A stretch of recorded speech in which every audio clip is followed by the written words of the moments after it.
비트코인이냐 이더리움이냐를 두고 투자자들도 관심이 많은데요. 돈나무 언니라 불리는 캐시우드도 잘 모르겠는 모양입니다. 비트코인이 이더리움보다 우위라고 했는데 그런데 톰리가 보기엔 또 달랐다고 하죠? 네, 그런가 봅니다. 톰리는 오히려 캐시우드 관심이 이더리움으로 확대되고 있다라고 말했잖아요.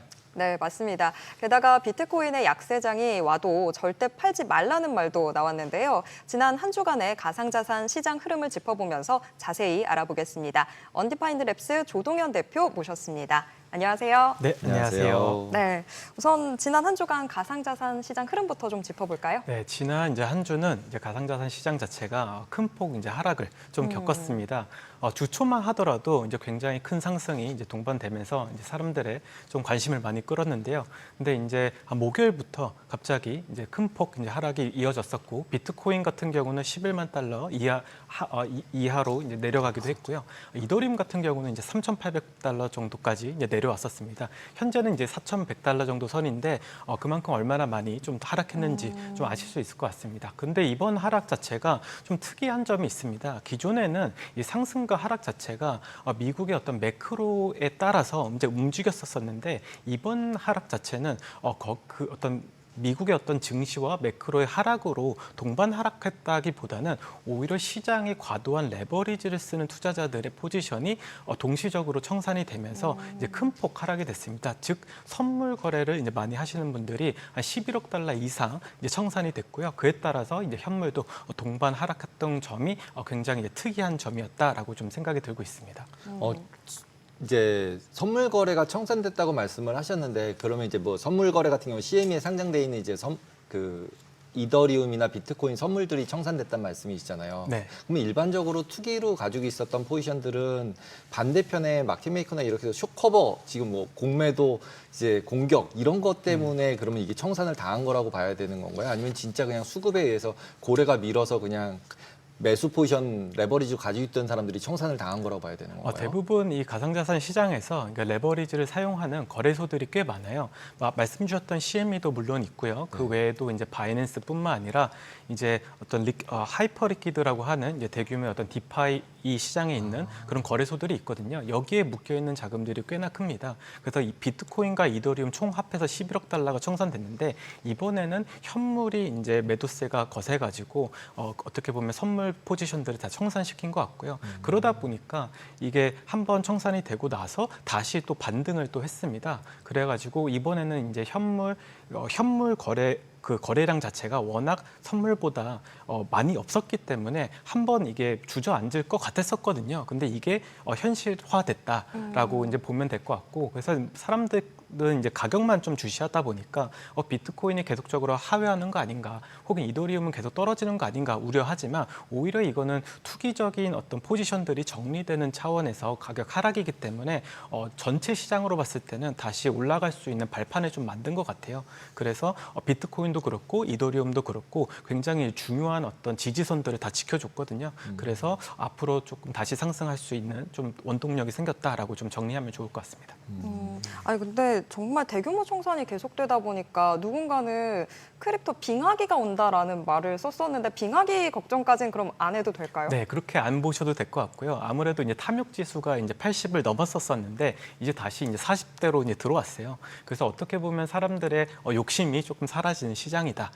대신에 어떤 이더리움뿐만 아니라 비트코인 같은 경우는 기관 투자자들이 워낙 기업에서도 많이 사고 또 ETF에서도 많이 사고 있잖아요. 그렇기 때문에 장기적으로는 굉장히 좋을 것이라 좀 기대되고요. 이더리움 같은 경우는 이번 주에 한국에서 굉장히 큰 컨퍼런스가 열렸습니다. 거기서 밝히기로는 이더리움 자체도 이제 기관 투자자들하고 같이 어떤 앞으로의 어떤 개발을 같이 하겠다. 즉 소통을 굉장히 적극적으로 하겠다라고 하면서 어떤 태도가 많이 변했거든요. 왜냐하면 기존까지 이더리움 자체는 우리는 탈중앙화다. 아무랑도 우리는 얘기하지 않겠다. 우리의 어떤 독단적인 어떤 네트워크로 가겠다라고 하는 기조였는데, 이제 이더리움 자체도 기관 투자자의 어떤 힘, 그리고 규제가 얼마나 중요한지를 인지한 것 같아요. 그러다 보니까 예전에는 티셔츠만 입고 나와서 연사를 했던 사람들도 이제 어떻게 깔끔한 정장을 입고서 굉장히 기관 투자자와 소통할 하려는 모습을 보였거든요.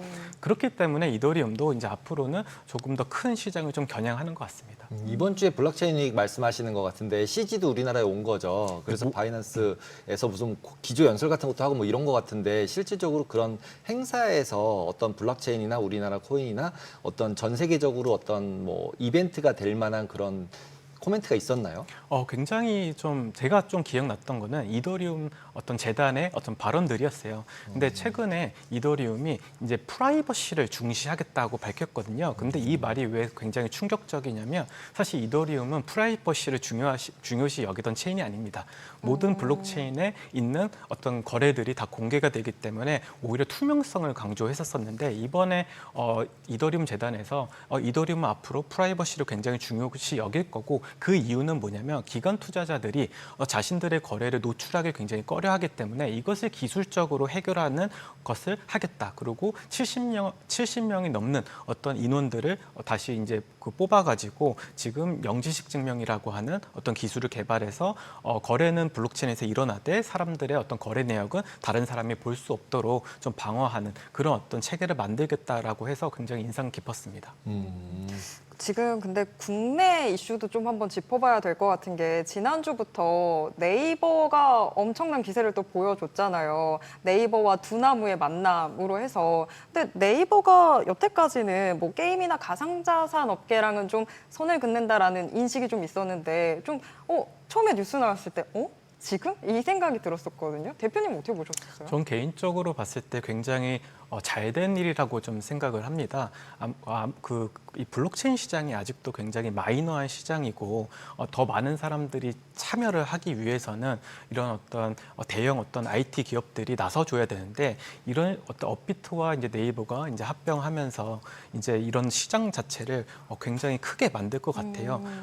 미국에서도 그렇고 미국에서는 이제 코인베이스와 기관들이 이 시장을 굉장히 크도록 노력을 하고 있는데 한국은 사실 업비트밖에 없거든요. 근데 이번에 이제 네이버가 이제 업비트와 함께 이제 시장을 좀 개척하는 계기가 될 것 같고 제가 이제 관심 갖는 거는 뭐냐면 이 스테이블 코인 시장에서 굉장히 큰 영향이 있을 것 같아요. 아무래도 네이버 하면 가장 떠오르는 게 네이버 페이 그리고 네. 페이먼트 쪽이잖아요. 근데 이 페이먼트와 스테이블 코인의 궁합이 굉장히 잘 맞거든요. 미국에서도 이제 스트라이프라고 하는 이제 페이먼트 기업들이 이제 블록체인 이제 재단들과 협업도 하기도 했고 또 어떤 미국에 있는 코인베이스라고 하는 거래소와도 이제 협업을 계속 많이 하면서 이 스테이블 코인 시장을 굉장히 공격적으로 키우고 있어요. 근데 이런 기조 속에서 우리나라는 사실 아무것도 안 하고 있었었는데 이제 네이버가 이 두나무와 같이 손을 잡고서 이 스테이블 코인 시장에 뛰어든다는 것만 자체로도 굉장히 큰 임팩트가 있을 것 같다라는 생각이 들었습니다.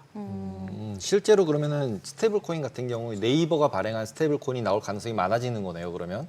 일단 사람들이 기대하는 거는 원화 스테이블 코인이 발행되기를 기대하는 것 같은데 근데 원화 스테이블 코인을 근데 누가 쓰냐는 측면에서 봤을 때는 조금 시장이 너무 작은 것 같아요. 그래서 저희도 약간 달러 기반의 스테이블 코인을 이 네이버 페이를 활용해서 사용할 수 있는 이런 환경이 구축이 된다면 외국에서 한국으로 놀러 오거나 사업을 하시는 분들도 네이버를 통해서 굉장히 많은 어떤 거래들을 할 수 있잖아요. 이런 점들이 좀 기대되는 점입니다. 근데 네이버가 달러 스테이블 코인 발행하려면 미국 제니시스 법을 따라야 되고 미국의 법인도 만들어야 되고 이런 건가요? 어떻게 되는 건가요, 그러면? 일단은 미국에서 유통을 하기 위해서는 지니어스 법안을 따라야 하고요. 근데 한국에서 사업하기 위해서는 오히려 한국의 가상자산 관련된 이제 어떤 라이센스들이 있거든요. 그래서 그 라이센스를 취득하면 이제 할 수 있는 걸로 알고 있어서 큰 문제는 없을 것 같습니다. 다만 이제 원화 기반의 스테이블 코인이 아니라 이제 달러 기반의 스테이블 코인이 한국에서 쓰인다고 하면 안 좋아할 사람들이 굉장히 많죠. 특히 이제 규제 당국에서는 굉장히 불편한 일이 될 것 같긴 하거든요. 네, 외화 유출이잖아요. 그렇죠. 네. 그렇지만 이제 전체의 어떤 세계 그 시장에서는 글로벌 시장에서는 사실 달러 기반의 스테이블 코인이 주류이기 때문에 그것을 또 따라가야지 저희도 이제 시장에서 좀 발맞춰서 움직일 수 있지 않을까라고 하는 기대는 하고 있습니다. 그럼 이제 가상자산 시장에서 다가오는 주요 이벤트는 솔라나 현물 ETF일까요? 10월 이제 중순부터 알트코인 ETF들이 이제 승인이 될 예정입니다. 물론 이 승인이라고 하는 것은 이 블룸버그 리서처들이 이제 95%의 확률로 승인이 될 거다라고 얘기했기 때문에 승인이 된다는 거를 기정사실화하면서 사람들이 보고 있는 것 같아요. 비트코인뿐만 아니라 이더리움 ETF가 승인되기 전에도 95% 확률로 승인될 거다라고 했던 곳이 바로 블룸버그였거든요. 그렇기 때문에 이번 10월 11일부터 이제 시작이 됩니다. 그래서 10월 11일부터 솔라나뿐만 아니라 어떤 도지코인이라고 하는 밈코인 ETF도 있고요. 라이트코인이라고 하는 이런 알트코인도 ETF를 좀 앞두고 있습니다. 근데 이제 여기서 한 가지 우려되는 점은 뭐냐면 사실 비트코인도 그랬고 이더리움도 그랬고 ETF가 나오자마자 셀더뉴스로 사실 가격이 하락이 됐어요. 근데 하락했던 주요 이유는 뭐냐면 기존에 각 사모펀드에서 자금을 운영하던 자금들이 ETF로 넘어가면서 시장에서 이 매도가 많이 나왔었거든요. 아무래도 사모펀드들은 이런 비용들이 굉장히 높잖아요. 근데 ETF는 사모펀드보다 훨씬 더 저렴한 비용으로 거래를 할 수 있기 때문에 투자자들이 사모펀드에 돈을 맡길 필요가 없는 거죠. 근데 이런 과정에서 당연히 사모펀드에서 돈을 빼기 위해서는 당연히 현물을 매도해야 되고 그 과정 속에서 굉장히 큰 변동성이